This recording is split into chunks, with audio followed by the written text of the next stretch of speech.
नमस्कार साथीहरू, आजको भिडियोमा हामी कुरा गर्नेछौँ जीवनमा साथीहरूलाई कसरी जित्ने र कसरी उनीहरूलाई सकारात्मक रूपमा प्रभावित गर्ने भन्ने विषयमा। हामी जब साथीहरूलाई जित्नु भन्छौँ, यसको मतलब शक्ति प्रदर्शन गर्नु होइन। यसको अर्थ हो उनीहरूको मन जित्नु। साँचो साथी त्यही हो जो तपाईको खुसीमा खुसी हुन्छ र दुःखमा तपाईको साथ दिन्छ। तर यो सम्बन्ध बनाउने काम सजिलो छैन। विश्वास, इमानदारी अनि सहानुभूति, यी तीन चिजले मात्र तपाईले कसैको मन जित्न सक्नुहुन्छ। प्रभावशाली कसरी बन्ने?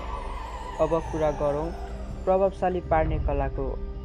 साथीहरूमा प्रभाव पार्ने भन्नाले तपाईले उनीहरूलाई आफ्नो विचारमा सहमत बनाउनु भन्ने होइन, बरु तपाईको व्यवहारमा, तपाईको सुनुवाई गर्ने शैली अनि तपाईको आत्मस्वयंले उनीहरूमा प्रभाव पार्छ।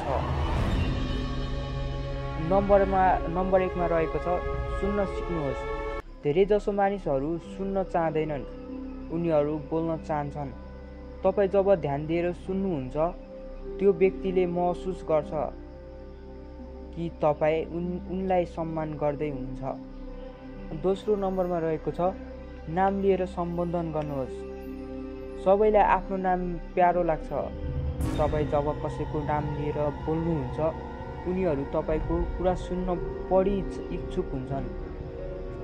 अनि तेस्रो नम्बरमा रहेको छ समीक्षा होइन, प्रेरणा दिनुहोस्।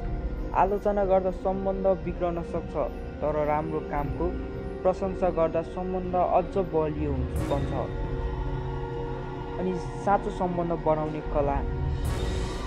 साँचो सम्बन्ध बन्ने भनेको केवल साथमा हाँस्ने मात्र होइन। यो त हो जब तपाईँ कसैको जीवनमा सकारात्मक परिवर्तन ल्याउन सक्छ।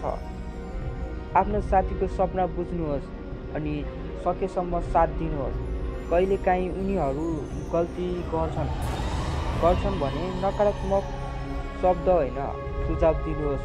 हरेक कुरा तपाईले जित्नुपर्छ भन्ने छैन। कहिलेकाहीँ हार्न पनि सक्नु पनि ठुलो जित हो।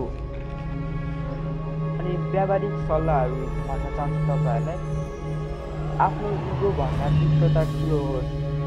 रिस उठ्दा तुरुन्त जवाफ नदिनुहोस्। सास फेरेपछि जवाफ दिनुहोस्। झगडा परे पनि फोन गरेर माफ गर है भन्न सक्नु ठुलो कुरा हो। साथीहरूलाई जित्न अनि प्रभाव पार्न कुनै किताब चाहिँदैन, चाहिन्छ त केवल मन, माया अनि सहानुभूति। याद गर्नुहोस्, तपाईले मानिसहरूको मन जित्नु भयो भने तपाईले संसार नै जित्नु भयो। यदि तपाईलाई यो भिडियो मन पर्यो भने लाइक, सेयर र सब्स्क्राइब गर्न नबिर्सिनुहोस्। फेरि भेटौँला अर्को प्रेरणादायी भिडियोमा।